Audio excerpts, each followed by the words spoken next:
Good morning, everyone. Thank you so much for getting up early and joining us on Friday morning. We have a fabulous program planned for you again today, so we hope you will all stick around and join us. Today, we're going to start with our Relationships Matter panel. I'd like to call to the stage our panelists. We have Naila Bolus from Jumpstart, Janet Carter from Coaching Core, Charles English from the Boys and Girls Clubs of Greater Dallas, and David Shapiro from Mentor.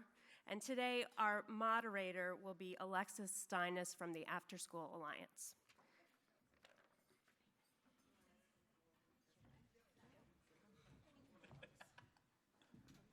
Don't all clap at once.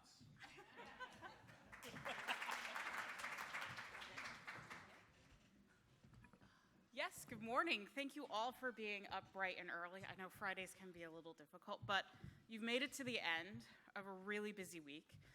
And it seems like there were just a lot of great sessions, a lot of great learning that happened. And so I hope you've all had the chance to network and have some really good conversations.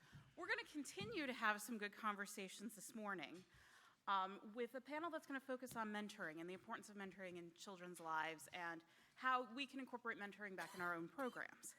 So as we've discussed all week, having a caring adult in a child's life significantly increases their chances of succeeding academically and leading a healthy life. And mentoring is one of those ways to get a caring adult into a child's life. So this morning, we're going to take a little bit of time to talk about how mentors can serve a role in helping to support children through trauma and adversity, navigating challenges, celebrating successes, and then leading healthy lifestyles. So to get started this morning, I'd like the panelists to each introduce themselves and give a little bit of background about the organizations that they represent, and maybe share a little bit about how their organizations utilize or value mentoring. Great. So, Naila, you want to start? Okay, great. Thank you so much, Alexis. Good morning, everyone. I'm Naila. I'm the CEO of Jumpstart, based in Boston. And Jumpstart has a 25-year track record of leveraging the power of relationships between adults and children to close the opportunity gap for young children. We work with 3 to 5-year-olds in under-resourced communities. And over those 25 years, our approach has evolved in response to the needs of the communities where we serve, but also the larger early childhood field. But our core element, or as we like to say, the main ingredient of our special sauce has remained fixed.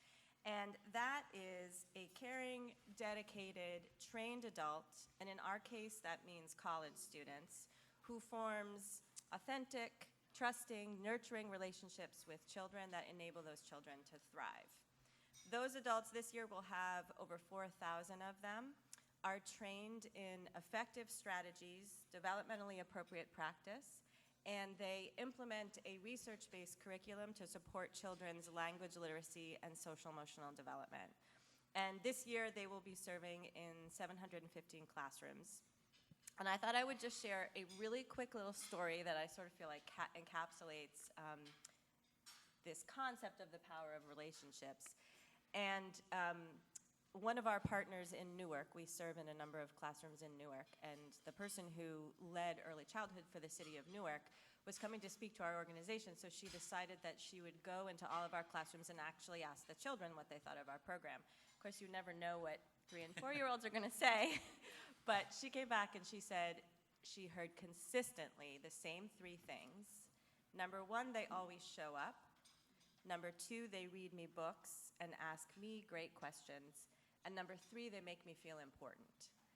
And I just share that story because I think it reflects kind of the 3 pieces, the consistency that's so important of relationships, that individualized attention, and then the social emotional support. I'm Charles English, President and CEO, Boys and Girls Club of Greater Dallas. And I've been blessed to be able to share a number of things that work for Boys and Girls Clubs of the 6,500 members we serve. On any given day, 1,800 kids. But part of that mentoring piece starts with our mission statement, to enable all young people, and we put in parentheses, especially those who need us most, to reach their full potential as caring, responsible, and productive citizens. And that pretty much equates to an holistic way of youth development. And the way we do that is through a consistency of programs that are evidence-based, and we incorporate our staff in youth professional quality assurance initiative, where they're trained to know of their ability to mentor young people, as well as our volunteers. They go through a training so we can create the alignment and the consistency of meeting each of our kids' expectations of what they're looking for in a mentor. We have, on any given day, of the 1,800 kids, 2/3 are elementary related, and that means that we are very, very protective of those sensitive hearts. They're all coming from different perspectives in terms of their background, and you heard a number of the things that create adverse situations for many of our kids, particularly in the urban communities. And one of the things that we are very, very serious about is screening our mentors and making sure that their programs align very well and complement our key performance indicators. And our indicators are tied to academic success. So many of our mentors come in helping to read, tutor, and to help our kids understand the importance of knowledge. Thank you. Hi, I'm Janet Carter. I'm the CEO of a nonprofit called Coaching Corps, and we believe that every kid, regardless of their ACEs score, needs a caring, consistent adult in their life. We know that because that's what young people tell us. I don't know if you saw that study that just came out where the young people themselves who were successful said, what was the key thing that made your success work for you? And they said, an adult who listens to them, who supports them, and most of all, who believes in them. And so how Coaching Corps approaches that is we believe trained coaches can be that for kids. We believe that they can be that for kids, and we've seen that work for kids, over 150,000 of them around the country. The way we do that is we get people to volunteer as sports coaches, and then we place them in after-school programs serving low-income communities like the Boys and Girls Clubs, YMCA, Mom and Pop Soccer. So we're leveraging the great work of those programs and giving them a trained workforce of coaches who can be the caring, consistent adults. And I'll tell you a little bit about why I'm here. I'm not here because I had a good coach. I was an obese kid, and I had bad coaches, and what they did was they would have the kids pick the teams, and I would be the only one that didn't get picked, and then they let the kids tease me, and they helped when I wasn't picked. So I'm not here because sports got me here, a love of sports. I'm here because 10 years ago, before I joined Coaching Corps, for the previous 25 years, I worked in violence against women. And at some point in the early 90s, we recognized that kids who were exposed to violence in the home were completely traumatized. And we said, look, we see this in the adults when the kids grow up. We see this in the kids here. We need to figure out how to help them with the trauma they're experiencing. And that message, we thought everybody was going to resonate with it, and nobody did.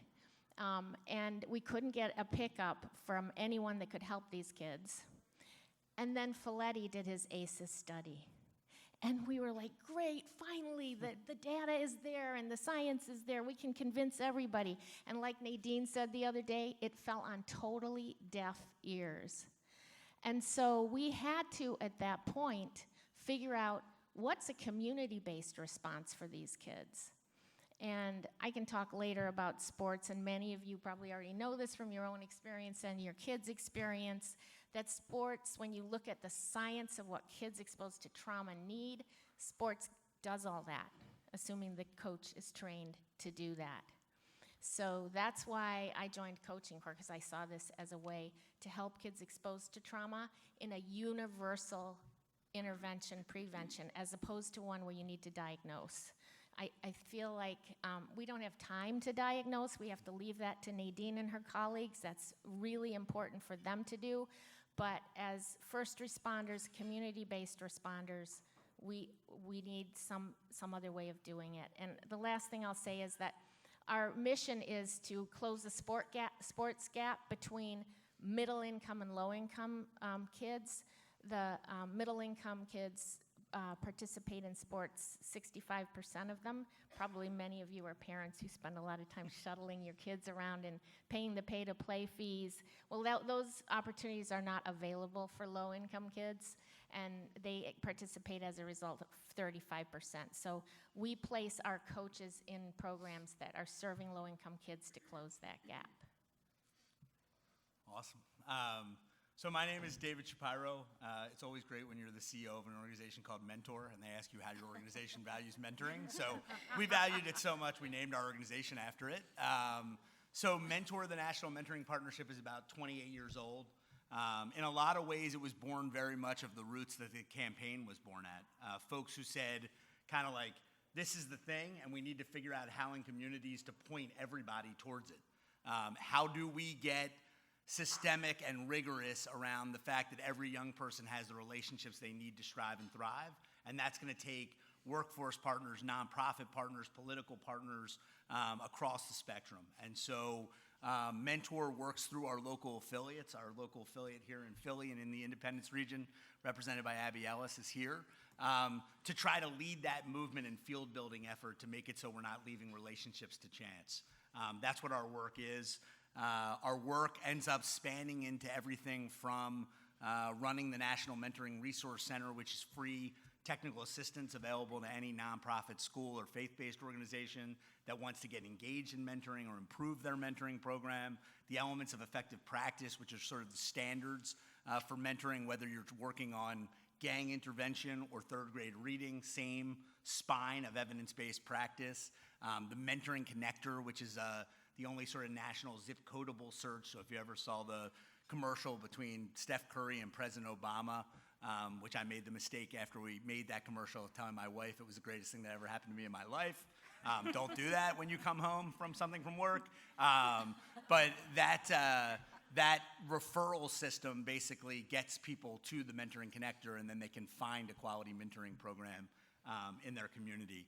To advocacy, there's about $92 million right now in the federal government that goes directly towards quality mentoring, and we work with some of the partners on this stage across national partners to try to advocate for that money to grow and to be smartly deployed. And then I would just say finally, we just, and this is the sort of the conversation that Ralph and I had somewhere that led to me sitting here, is we just believe that, like, if you think about, fluoride in toothpaste or yeast in bread, that kind of like relationships are the active ingredient for everything else. That they alone, the mere existence of relationships or adults breathing near children is not enough. But that within a context of after school or early childhood or workforce training programs or whatever risk profile the young person has, and you heard Nadine talk about this a lot, and Janet just cited, one such study, that time and time again, we are showed by the voices of young people, by research, by everything, by our own experience, that relationship is this activator for everything else. And it also allows us to work through all the adults and systems that have failed us prior. It's our greatest protective and advancement factor. And yet we kind of do short shrift to it, I always argue that, like, I've never been picketed at a meeting. There's no anti-mentoring lobby. But the pro-mentoring lobby around the urgency and rigor of doing it right and with intentionality is pretty weak. And that's the argument we try to make, is that, if you're going to do mentoring, do it with intentionality, doing it with rigor, understand why you're doing it, uphold that covenant to a young person. And on the flip side, it can be the thing that activates everything else that you're trying to accomplish. Great, thank you. David, can you provide a little bit of additional context for this conversation, such as how does Mentor characterize the role of relationship building and skills and literacy? And what are some of the impacts of this work?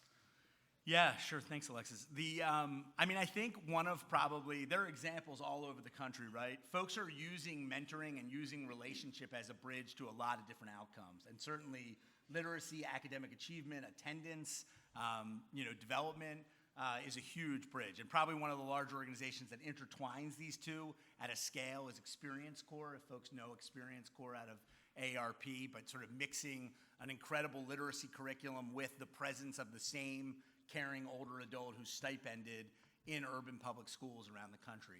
I think, what we've seen, Alexis, obviously I talked about sort of the spine of the elements of effective practice, is that when we are able to balance, and this is what is so hard, I think, in this work, the goal orientation, whatever developmentally we are trying to do, whether it's literacy, whether it's sport, whether it's, workforce, when we are able to put relationship and instrumental development at sort of equal attention and priority, we can get tremendous results.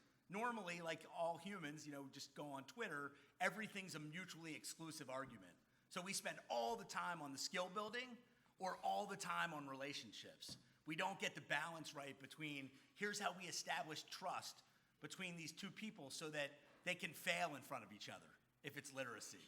And they can feel good about themselves. And the older adult can have an understanding of how to love them unconditionally as they stumble through something they've never liked to do, and can understand why it's frustrating for them if people have told them they're not good, and can say they'll keep showing up. And so we just try to help people attune that balance between here's the instrumental thing you're trying to accomplish, and here's the relationships that intentionally can activate it. When that's done, you all know, you see it every day. You can read Experience Corps' results. You can read anybody's results. When they do right on relationships and instrumental, they get tremendous results. They get kids coming to school more. They get kids feeling unconditional love, people showing up for them in a way they never have before. There's a beautiful, as an aside, if you get to it, there's a beautiful David Brooks column today in the New York Times on a program called Thread in Baltimore that you should read, that talks a lot about what happens for young people who systems and adults have failed them their whole lives. They target 16 to 24-year-olds, and how they're rethreading a family around them to activate their navigation of workforce, justice, and school systems. But that's what we see, and that's the balance. Exactly right. So it seems to me like clearly one of the important factors to making sure that this works is finding the right individuals to serve as mentors. Can you tell me a little bit, I'll open this up to the panel, and whoever wants to answer first can go ahead, how you recruit, what your recruitment process is, what you're looking for in the individuals that you're trying to bring into your programs to serve as mentors? Let me take a stab at it. How many of you are aware of or familiar with the Boys and Girls Club of America? Just Boys and Girls Club. Oh, perfect. You will know also that our methodology is tied over 100 years to the whole concept of mentoring as defined by having a child aligned with a loving and caring adult. But beyond that adult, we look at what can create a consistency and alignment with that child's particular needs. And that's why we're a little bit unique in the sense that we have paid staff. And with that paid staff, we have consistency and alignment of training and development of those kinds of tools that will help us to track the outcome so we can measure impact. And we have, in my company, we have over 200 employees. And within that number, we have an average tenure of about 12 years. Some have been there 35 years, seeing the second generation of kids coming through. We have young adults who graduated through our collegiate steps program, and they're coming back, and they're working for us full time. Some are working part time. We bring them back during the summer times. That consistency piece, because when we look at the emphasis of this conference is grade level reading by third grade. Well, we're also dealing with all the other factors, the economic factors, the violence factors, the bullying factors, the underserved communities that involves healthy lifestyle, that involves the educational environment in public education. So we have to have a baseline by which we can create something very consistent, meaningful, and David, you're right, intentional in the lives of these kids so that they can lock into something that they can rely on. And one of the things I'm constantly reminding my staff is that we don't want to be that added trauma where we're into the life of a child for one period of time and they come in one day and that staff person or that volunteer has gone. So in terms of our recruitment of our volunteers, we make sure that we vet them very well in terms of what skill set they bring to the table, whether it's art, music, tutoring in math, reading, or science, and how long they're going to make that commitment to our kids. We have group mentoring. We also have the one-on-one. But the one that just has been very, very significant for our organization and for the success we've had has been the paid staff that seem to find a way into the heart of that child, and they're there for the longer term period. You know, I think one of the things that's really important for coaches is to pick people who are capable of coaching through a lens of equity and empathy. And what I mean by that are people who recognize that whatever community they grew up in is just their experience, and that they can listen deeply to the kids and understand the lens of the legacy of slavery in our country, of immigration, of gender bias, all of the stuff that kids are dealing with that traumatizes them, to be able to recognize that so that when they hear it from the kids, they can respond effectively. And I would add that the recruitment practices, I would echo both what Charles and Janet shared. From our perspective, the more important piece is the training. So once they're recruited, how we engage then the college students, they undergo about 40 hours of training before they even set foot in the classroom. And we look at, I think, David, what you said about that balance between intentionality of curriculum, so the content piece, and then rigor around relationships is exactly right. So our training consists of a deep dive into what we call powerful interactions. There's a whole philosophy around how you engage with children. You be present, you connect with them, you extend their learning. Then we do a whole set around anti-bias, around cultural competence. We dig into developmentally appropriate practice for reading, for language and literacy. Our curriculum is a real deep dive in oral language, and we're mapping onto that some social emotional skills, particularly with vocabulary, so emotion understanding and mental state vocabulary. And our training, I was looking back through and experiencing myself some of our training before coming here because I wanted to refamiliarize myself with it. And I was incredibly proud of it. I think it's really the best thing that we do. It's a combination of, sort of individualized learning. There's obviously all of this is in person. They engage in a lot of role play. They engage in real world experiences, so they're bringing their own experiences to the table. And our over 4,000 college students who work with us are themselves many of them are coming from the communities that we serve. They're an incredibly diverse group. 65% of them identify as people of color. And so they are bringing their own perspectives and their own experience, and we really engage in sort of this a power-sharing experience where their voice is as important. They're teaching us while we are teaching them in the training practice. Would you elaborate on the term anti-bias? Sure. So we ask sort of a lot of questions, and that is true of the literature that we are engaging with too. So we are helping our students ask critical questions about books, who the author is, what the perspective is. We will ask them questions about their assumptions. We'll take a situation that happens in a preschool classroom and ask them to look at it through an anti-bias lens so that they are understanding what might have motivated a particular response to a child. I think that the frame that Nadine shared with us yesterday, when she said, we're not asking what's wrong with this child, we're asking what has happened to this child or what is happening with this child. When we look at the issue of, quote unquote, challenging behaviors, what we're telling our college students to do is to actually figure out why, asking the why question, what's going on behind those. I'd like to stick on this issue of training for just a little while longer. Janet, Charles, are there things that you do with your mentors and volunteers to train them that might differ a little? Yeah, we teach them to do the 7 or 8. I lost count now of the things that all kids need, particularly kids who've been exposed to trauma. Number one, how do you believe in a child by seeing their strengths and acknowledging their strengths, and then pushing them just a little bit more, raising that bar just a little bit more, like you did really good in the dribble today, but let's see if you can do it for 5 seconds longer. And so that the key ingredient that all kids need is that caring, consistent adult that believes in them and then pushes them a little bit more so that they begin to believe in themselves. We teach them how to create a safe space emotionally and physically. Again, that's something that all kids need, but particularly kids exposed to trauma.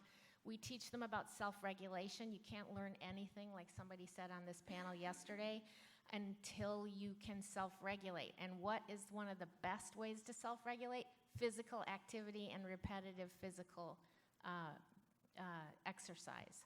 So that we teach them how to start out with that. We teach them how to give kids the sense of their own autonomy by taking that little kid who's like under the desk if you're playing inside and won't come out, and saying, hey, can you help me set up the cones today? And then later on, eventually make it, hey, would you be the goalie today? Hey, would you be team captain today? That's amazing. Like that, I have stories about that just makes me cry every time, about the transformation that a good coach that can do that, helping them find their voice, helping them find their autonomy. And then the other thing that all kids need, but particularly trauma-exposed kids, is a group of positive peers, right? So where better to find that than on a team? I mean, many of you probably are still in touch with those you played sports with. And so we make sure that the coach is trained on how to make that positive peer group happen for kids. So I could go on, but you get the gist. It's really helping them recognize what all kids need, what kids exposed to trauma need, and how they can play that role as a caring, consistent adult, and doing it all through what I said before, a lens of equity and empathy. Okay. How many are you in the elementary school space? Preschool, elementary, 5th grade? Okay, good. Train the trainer. We have a line item in our budget that we spend a lot of money sending our supervisors and managers, our program directors, to training, whether locally or at the national level. Reason being, we want to make sure that we get the benefit of best practices that work out in the world of young people. And we also have a data sharing agreement with Dallas Independent School District, a district that serves 159,000 kids, 90% on low and free and reduced lunches. And so the demographics are there in such a way that we have to maintain some consistency of how we are delivering our after-school programs and our summer programs by having a closer relationship with the homeroom teachers. If those teachers are saying one thing one way and we're saying it a different way, we have to create a consistency of our language in how we're dealing with whether it's academic or whether it's attitude, behavioral. And we have tracking of attitudes, we have tracking of behavior, we have tracking of academic performance, attendance in schools. Sometimes it's just a matter of training our staff to look for some of those very subtle signs that show that that kid used to be actively involved in an activity, whether it's sports or in the arts or in the technology center, and all of a sudden they come in and they become isolated and they are not involved or not engaged. Well, that's a strong indication that something has happened in the life of that child. And it is almost like a roller coaster ride sometimes with some of our kids, and we have to get on that ride with them until they can settle down to a point where we can find the root cause of that created that behavior. One thing I would shine the light on is sort of a dividing line in terms of what you've heard in terms of philosophical approach to this issue is you can prepare people to be mentor-like and to think of themselves as being mentors. and creating a culture of mentoring in your organization. That's powerful. That's different from training someone to be the mentor for this child. Those are two different things. So creating a relationship and a covenant between two strangers, and then training that both sides of that party, because we always focus on the adults, and family, if that's contextual, to all be in this relationship together, and then giving continued support to that relationship as long as it might last, because the longer it lasts, the more impact it's going to have. That's different. Not less powerful, not worse, not better, but it is different than training your people in a group context to be mentor-like to kids, to be trauma sensitive, to understand their own bias, to understand their own privilege. Those are integral things. But they are different than saying, Janet, your mentor is Susan. We picked you for the following reasons to be together. Your dad and mom know about this. You know, your guys are going to be together for 9 months. You're going to see each other once a week. That's a different covenant, and it's a different intervention. So it's good to just think about the different ways that relationship can play. And I would say, you know, and Abby might attest this on the ground, but I would say, you know, 75% of the people who have ever come to mentor our affiliates for training are not usually people who say, I want to start a mentoring program. They usually say, I have something informally that feels like mentoring, and I want to codify it into individualized and intentional relationships. So just thinking about the difference between a culture of mentoring and having mentoring relationships as an intervention is just a different way to think about this in terms of training and ongoing support. Because one, I think, is a lot more about training, and one is, you know, can be much more about ongoing support. Just one example, you know, pre-commitment termination is the worst thing that can ever happen in mentoring, right? A relationship ending before the time frame that was promised the child and the adult. So just to give you a sort of a generic example of the way this plays out, you know, I go to Janet's home to pick her up, right, on Saturdays, and like the first 2 of 4 times, she's not there. Nobody's at the home. Or the parent says, can you take, you know, Janet's sister as well?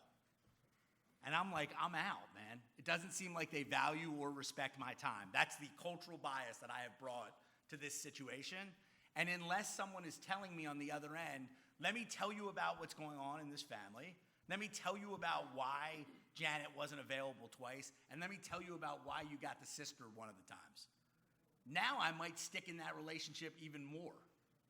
You know, a lot of men say to me, well, he never says anything to me. I'm like, when you were 8 years old and you met some guy, did you all of a sudden know how to talk to him about life? Like, people just need to be taken out of their context a little bit, and that's where that ongoing relationship support is really important when you're doing the relationship. Perfect. That kind of hints actually at my next question, which is how do you form positive relationships with the youth that you mentor? Do you have anything else to add to that? You know, someone told me, in fact, this was an adult that I was looking at promoting to another position, and I had a very strong, accomplished executive that I wanted to introduce her to as her mentor. And she said, don't you think mentoring should be organic? And I said, please explain that. She said, you can't prescribe to me who will be my mentor. You have to sometime introduce some people to me that I feel comfortable with, that I trust. And I'm thinking, well, if that works for adults, obviously it also works for children. And so I think this whole concept of mentoring, it has to be organic. And let me tell you, I've been with the Boys and Girls Club for 12 years, 3 years on the board, 12 years as CEO.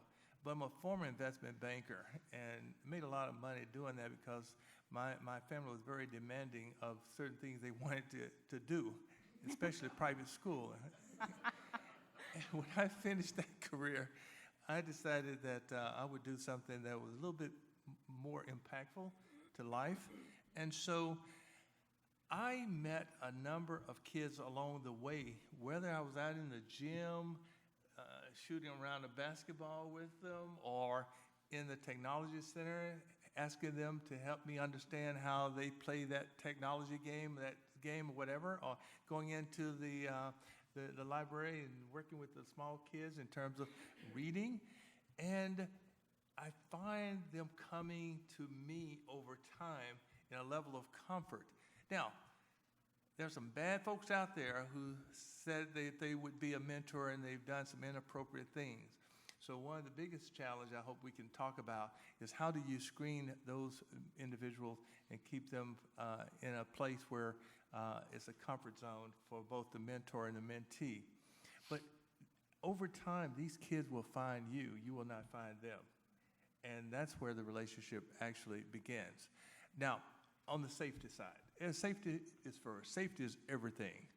And one of the things that we definitely have to do is make sure that we don't have a situation where there's a one-on-one. Unfortunately, that is the case these days. And so, picking up a kid, taking them to a movie or to the parks or whatever, we just can't do that anymore because of various laws. And it's the safety issue. We don't know who's who may do something very inappropriate.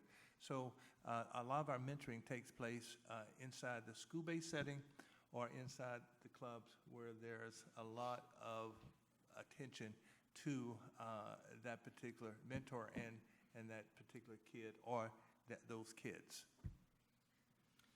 One of the things I always think about in this conversation is reminding me is, I have this dream that somehow in this country we could figure out a way that every single adult becomes aware of his or her power to be that caring, consistent adult for a kid. Whether it's a formal mentor, like a couple of the programs here, like David just described, or an informal mentor like coaches can be, or a neighbor or an aunt or a teacher or any of the people in the child's life, because and if we could somehow get that across to adults that, man, if you just notice a kid, like the biggest danger to any child, I believe, is not being noticed. And that's just such a small little thing that every single one of us can do.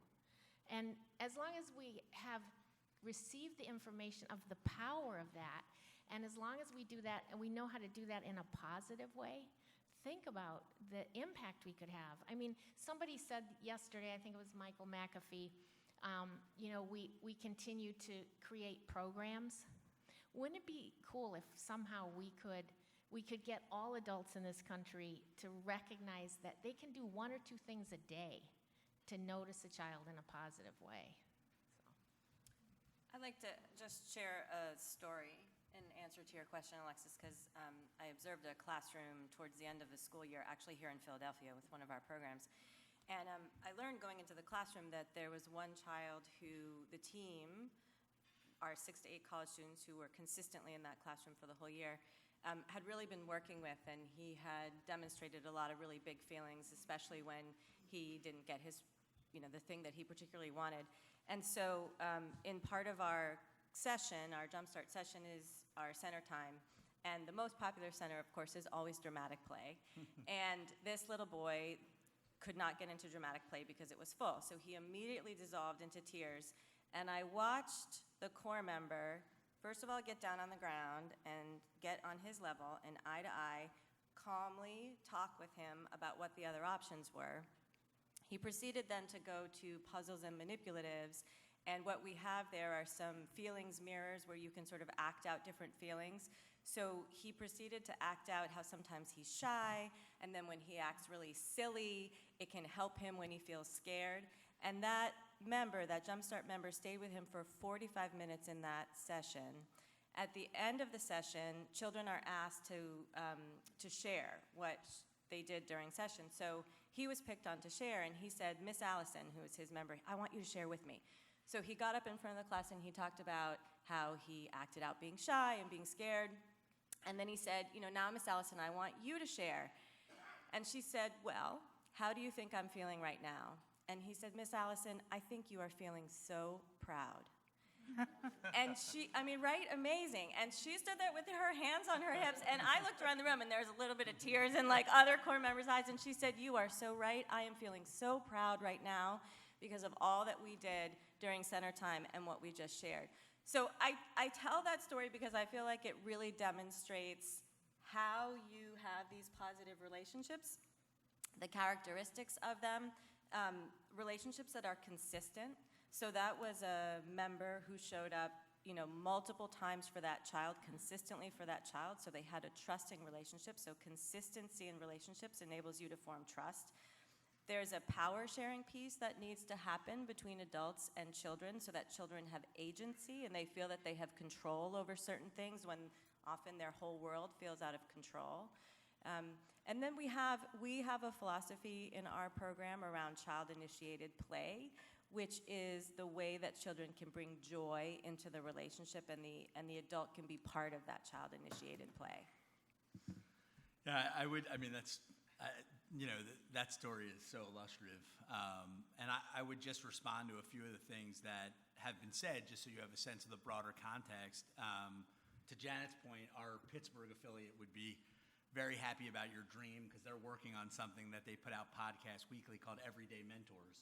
And they've trained all the crossing guards in Pittsburgh around how to be mentor-like, because who's sort of interacting with more kids in micro moments? How do you create these mentoring moments? Again, not mutually exclusive, and I would say to a couple of things Charles said about the power of organic mentoring, great, but if you study adverse childhood experiences, the more ACEs that a kid has, the more risk factors that a kid has, the less likely they are to get organic mentoring because they're coming across less adults in the course of a day who are in that situation. So we have to both pair the organic with the intentional in order to make sure kids that need relationships are getting them most. So it's, again, just another not mutually exclusive truth.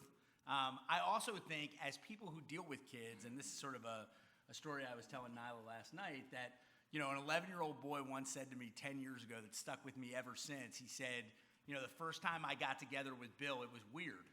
And I said, what was weird about it? That was his mentor. And he said, no adult, ever took notice of me. I was never good enough or bad enough to get attention. And I thought about my own kids. I thought about my own coaching. That's just how we react to young people in many ways. Systemically and individually, we respond to the good and the bad. And so Janet talked about being noticed. The idea that you are not only noticed, but that someone shows up for you time and time again, especially when things don't always go well. They're not in it for the lifetime special that they're going to be standing at Harvard graduation with this young person. They're just excited to be along for the ride. And, I met this incredible mentor in Topeka, Kansas, who I said, what do you do that's so good? Because everybody talks about how great a mentor you are. And she said, I just remember one thing about a kid. And then the next week I mentioned it to him, and he's so surprised that I remembered it that I got him and he's mine. And she said, I just write down one thing. And so there are just all these strategies of master mentors in all our communities that do these things. But I do think this organic, this intentionality, we have to be very clear about what kind of mentoring for which kid, for which outcome. Yeah. And that's a really important part of doing this right and preparing mentors to be successful in the right situations. A lot of times we sort of apply volunteer mentoring to a situation that maybe volunteer mentors have no chance, or paid professionals to a situation where they're just going to be seen as paid professionals. Often in the foster care system we've tried that, and it's been very unsuccessful because kids at that point are adults are in my life because they get paid. And so a volunteer can be a really powerful force, but it's proportional to the situation. Yeah. David's story just reminds me of something that brings up the challenge that I'm sure all four of us face, that it is this thing about coming back. We can say, X amount of our volunteers always show up and always come back, but the work we have to do to get that to happen is it's a huge, I don't know about you guys, although I can guess, it's a huge, part of what we do. So I just want to tell a story about that. We had a couple coaches we get our coaches from colleges and universities, have a team captain, enterprising young student, recruit his or her friends. And so we had 2 USC students coaching in Compton. And they were in a neighborhood known for the violence rates, et cetera. And they were loving the team. They were bonding with the team. Everything was going really great. And on their 5th time out there, their parents found out. And their parents said, while I'm paying your tuition, you're not going to the neighborhood with the highest drive-by shooting rate or whatever they'd picked up at the media at that point. And so the kids had to stop. And the day they went out there, knowing that it was their last day, one of them was leaving, and a little 8-year-old kid came up and said, Coach Colton, are you coming back tomorrow? And Colton knew he wasn't. And he said, why are you asking me that? And the little boy said, because nobody comes back for us. That is a do-harm moment, right?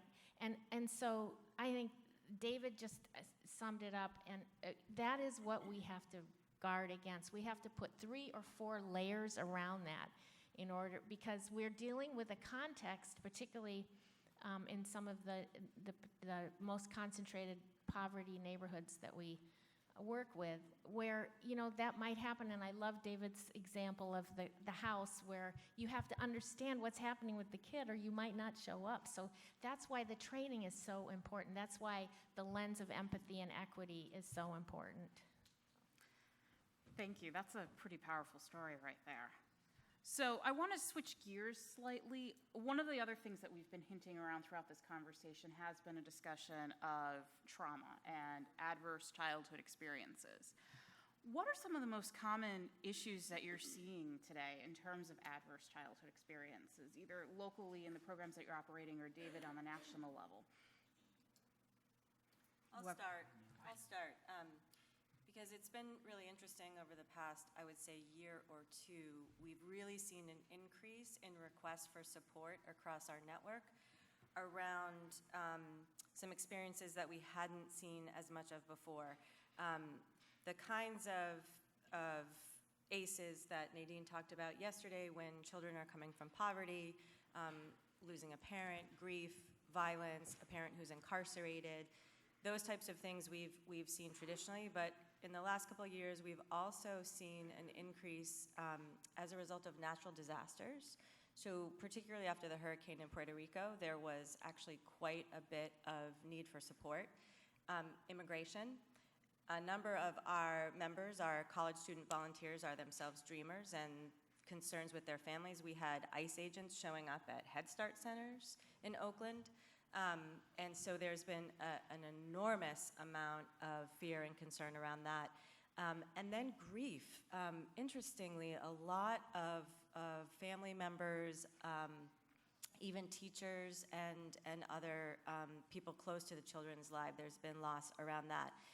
The other thing, when Nadine was talking yesterday, I sort of had this aha moment that I shared with Alexis, where I realized that the same way that our young children are experiencing these adverse or traumatic experiences, so are our college students.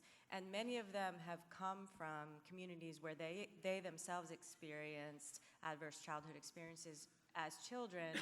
And so the act of engaging with young children who are also experiencing them is re-triggering for them. And we, over the last couple of years in particular, have had a lot of issues, a lot of mental health issues with our college students.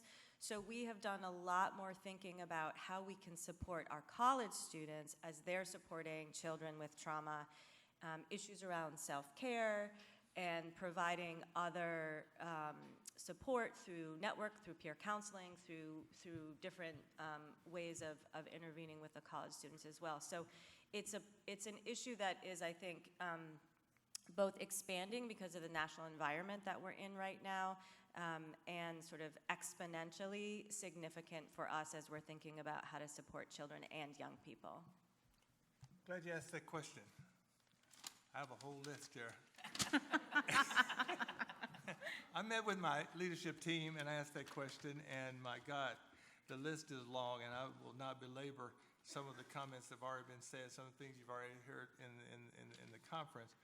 But incarcerated parents. That's just one big area.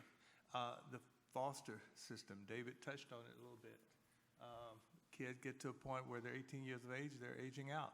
So their life expectancy in terms of being productive, caring, responsible adults, sometimes it ends at 18 and they try to figure out, what life's all about and where they go from there. We're working on that. Definitely in urban markets, and we've all seen almost every day the violence that's in the street what kids see every day. And lack of parenting in general. Some of our kids are coming from homes where it's the grandparent and the caregiver. And in one particular school, and I think I mentioned it in one of my questions to Nadine yesterday, they see their life expectancy based on how they can estimate how long their grandmother's going to live. These are elementary kids, and they're seeing an 80-year-old grandmother or grandfather or an older adult, and they're looking at, if that person dies, who's going to take care of me? And that is a constant state of stress that kid experiences every day. It's just the economic realities. We had a state of the economy for Dallas, and the Mayor Rollins made the statement, is that, forecasting over the next 30 years, we're going to have majority minorities. And what are we doing now is going to reflect on what level of impact our lack of education system, our lack of youth development is going to have on the city of Dallas. So it's now become an economic factor that is developing into education and training and youth development. So more resources are being put to that in that area. There's one program I was very, very proud of that culminated this past spring. In fact, we got a state award for it, and that is in the area of girls trafficking. And we were able to recruit a little over 100 young girls, ages the age 6 to 10. And we sent them through several weeks of training and helping them to be aware of how they're being manipulated in certain situations. And we had a graduation ceremony, a white dress ceremony, evening dinner, and with their moms. And they received an award for completing that course. So that's another area that we've looked at as one of the challenges, particularly for our young girls. This is not the most uplifting portion of the morning. I don't think I'm going to list more risk factors in our young people's lives, but what I will do is flip that on its head, which is I think that what we have seen metastasize in any number of ways for any number of reasons, no matter who's president and what the rhetoric is that a lot of young people are living lives where they're just trying to get through the next 15 minutes, and the adults in their lives are too. And that's an incredibly heavy weight to carry. It's something we, as people in this country, end up blaming people who are just struggling to survive a lot for. Why aren't they planning for this? Why aren't they talking to their kids about that? Like, if you're trying to get food on the table in an hour, you're not thinking about these things. And so for most young people, I think, the varieties of trauma that's going on in their lives that's connected to systemic injustice and poverty at the same time usually has to do with the fact that it is very difficult for many people to be able to show up for them one-on-one and think forward because folks are thinking about survival. And so that's traumatic. That's traumatic even from the people who love you most because they are trying to deal with the next 15 minutes. And so in a lot of ways, the reason why relationships are one of the things that Nadine and others have pointed out are one of our most sort of powerful solutions here to the mounting sort of adverse childhood experiences in kids' lives is that it's another person who has a responsibility to think forward with you, to problem solve with you, to navigate with you, whose responsibility is not the next 15 minutes. And so in a lot of ways, I think that allows us to mitigate not all trauma, but some trauma, to put this other person in a kid's life who's not trying to get through the day and make sure they can read at a certain level, who's not trying to make sure they have food, who's not trying to make sure they're going to survive a trip on the public transit, but who is just there to be like, hey, what are we thinking about right now? What do we want to do? Where are you going? What's going on next week? What's going on? Who just has the freedom to do that. It's an incredible privilege to be able to do that with young people and listen to them. And so to me, I focus on sort of like what mitigates the trauma, but there's no question that, all the things that have been mentioned are mounting in kids' lives in many ways. And I'm not going to add any more either because you guys said everything most of the things that we see. But your thing about the incarcerated parents reminded me of this story where this little boy was a very good basketball player and was doing great every day until one day he said, I don't want to play tomorrow. Can you put me on the bench? And the coach said, why? He said, well, my dad has been in jail for the last 6 years, and he's coming to watch me practice tomorrow. And the pressure was just too much. He didn't want to play. So the coach worked with the team, and it was amazing to see what the team did. The team encouraged him to play by telling him how great he was and how they couldn't do it without him. And then when the father showed up, they set this little boy up over and over and over so he could make basket after basket after basket. And that's what a trained coach needs to, be able to do. And to David's point about the moment, I mean, the thing about sports too is it's fun. It's just fun. It's so many of the kids, when we say, what did you get out of this? So many of them say, for an hour a day, I get to forget my troubles. I get to not think about anything except how am I going to make that next basket? Thank you. I mean, that's really powerful stuff this morning to be talking through really challenging things. So thank you for sharing that.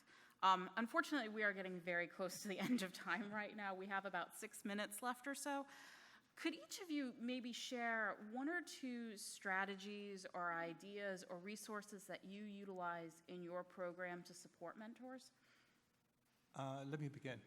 I ask how many of you are in the elementary school space, and quite a few hands went up, right? Okay. I think it's very important for you to recognize who your out-of-school time partners are, including summer, and be able to, given your resources or limited amount of time that you have, to see how you can align what that experience has been in the life of the kids during the day so that these out-of-school programs can create an environment that will enhance, support, or reinforce what you are seeing in the classroom. And that's what we see in the Boys and Girls Club. We're sort of like the laboratory experience. The kids are struggling in math. We'll bring them into the Boys and Girls Club programs, and we'll help them understand how to deal with average through sports, the angles and shooting pool. We use different types of things to reinforce learning. I have a very short list of takeaways through the Boys and Girls Club perspective, and that is find ways to share your data, find those things that are not available inside the school, like art and culture and sports. Many schools have lost the budget for those particular programs. Create an environment where there's recognition and awards, where we have Math Blazers competition, and the kids who win, 300 that participate every year, have an opportunity to have that kid recognized at the school in your school assembly, that they did something great outside of the school space. Also, in terms of creating field trips opportunities, and sometimes we have to get the parents' permission to allow kids to be able to see other parts of the world, of the communities that otherwise they have not seen, because kids don't know what they don't know, and they can't envision what they haven't seen. So more exposure is very important for our kids. You guys go ahead. Okay. Well, first of all, I was thinking about, David, your point about rigor. So I would say also measure, evaluate, like, is it working? So our data looks both at the language literacy, social emotional development side, and at the relationship side, like what are the outcomes actually for the college students who are engaged. On the social emotional side, we have started to use a tool called the DECA, and we found this past year that children who participate in Jumpstart are twice as likely to be in the strength range of that tool. So now the question that we're asking ourselves is sort of, why is that? Is it specifically our curriculum? Is it the social emotional language piece of it? Is it that it's relationship based or problem solving based? So we're sort of going deeper. So kind of number one is the rigor around assessment. Two, I would say that We have developed a culturally competent philosophy and framework for sort of how Jumpstart should interact in every instance with children. And just a few of those that I wanted to share because I think they're really powerful. So create spaces where children feel safe, valued, respected, and heard. It's kind of Janet's point about seeing children. We include materials and books that represent many different children. We talk about books as windows and mirrors. Windows where you can see other parts of the world, and mirrors where you can see yourself reflected. Adult-child interactions that value children's unique strengths and construct a positive sense of self for children. That is critical because children are subjected to so many different images throughout the day, many of which are harmful to children. And then this concept of shared power where you're engaging in meaningful dialogue with children, and then finally equipping them with the emotional language to express their needs and their experiences.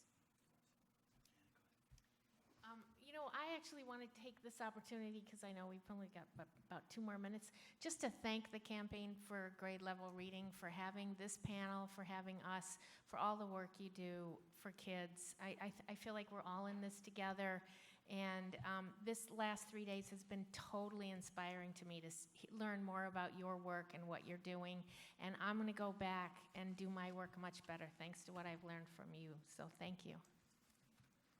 If I'd known Janet was going to be so eloquent, I would have had her go last. That was much better, much better than anything I'm going to say. So I would just be a shameless sort of shill and say, go to mentoring.org. There's every resource imaginable you could have for trying to boost mentoring in your community, in your program. The vast majority of it is all free, including on-site TA, which is funded through the federal government. And one of our local affiliates, if you have one, is a one-stop shop expert in your community on mentoring and relationships. I think the other thing I would say is just that my experience traveling the country, on this relationship conversation is that we talk a lot about cultural humility. We need a little bit of relationship humility. This is something we think we're really good at. Educators think they're really good at it. Parents think they're really good at it. Coaches think they're really good at it. We're not that good at it. Forming relationships with young people in their cultural context and according to their lens and where they want to go, giving them the power that Naila talked about, and being along for the ride and being consistent and not sort of propelling or projecting our lens onto them is not something we're awesome at as a culture, as adults, and it's learned. And so we should just be humble about how hard it is to meet young people where they're at, and how hard it is to meet them where they're at, especially when they've had some tough experiences with adults. Not always because those people didn't love them, but a lot because those people were just focused on keeping them alive, which is a tough bar for trying to be thoughtful and caring and raise children. And so I would just say be humble in your interactions with the relationship making, and that there are a lot of resources to help you do that. So thank you guys so much for the work that you do. Thank you.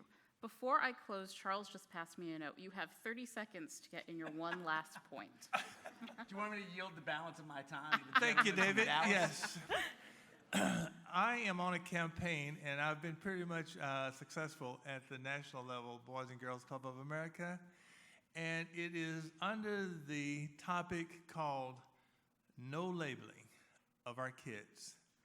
There are no at-risk kids. There are no underserved kids. There are no disadvantaged kids. And there are no poor kids. Whenever you see a runner in a race and you say, oh, that's a handicapped runner, and that runner has an anvil attached to his or her ankle, then you go to work of removing the anvil, but it's not a handicapped runner. So if you have a kid that is from a low-income community, it's not a low-income kid. You go into that community and you look at those kinds of factors that you can put your resources and your talents and your skills to remove those barriers that sometimes allow us to find a comfort level of putting a label on the back of a child as opposed to looking at the bigger challenge of dealing with the environment that creates that underserved, disadvantaged environment for that child. Thank you. Well, thank you so much for our panelists today to be here to share their experiences with mentoring and how you can incorporate this in their program and to talk through some really, really challenging topics this morning. I wish we had more time to continue because I think we could continue this conversation all morning. I also want to thank the Grade Level Reading Campaign and Foundations, Inc. for organizing this panel today and for this incredible week that we've experienced here in Philadelphia. And so please join me in giving our panelists a hand this morning.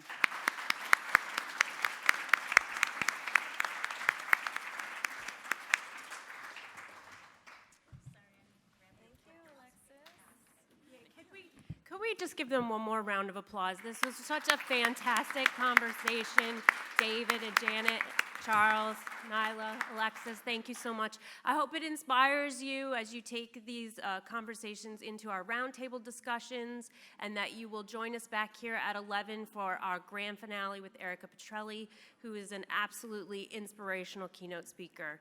If you would just take a moment on your app, under Foundations, Inc., there's a feedback survey. We would love for your feedback. That's really important to us. So please take a moment at some point today to fill that out. Again, thank you all so much. We appreciate you.